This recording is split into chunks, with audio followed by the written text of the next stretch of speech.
uchilo wathi ego eni okuthetha into mana ndinguye omzuzu phambi yakho uthi say atheist ukuthi utsho nawe inene uyasuka thixo akajiki kumaliyo uyimele lenkaniso eyenza into yobana ufike kule njongo yokuba makafe.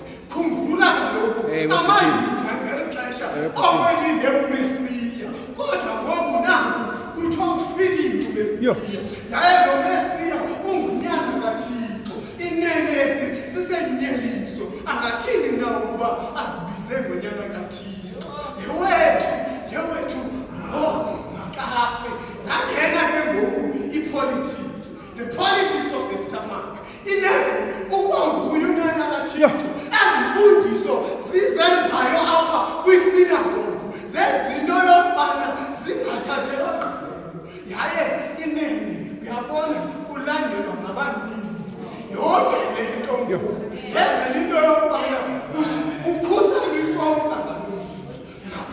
makafe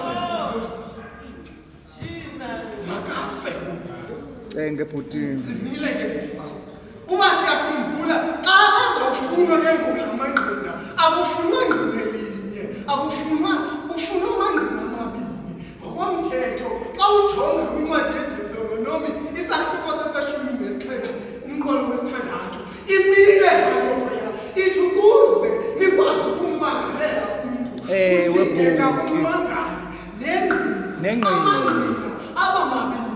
Yile nto ke ngoku nangoku eMzantsi Afrika we are using le nto ebizwa nge-Roman Dutch law.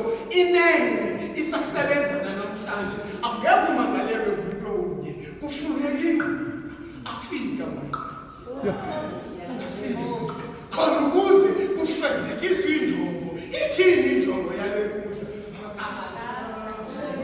makafe sikuloo ndawo ke ngoku kuyacaca ngoku into yobana sesigqibile thina singamayuda lo ulenyelisile isiko lethu, lo ulenyelisile ukholo lwethu.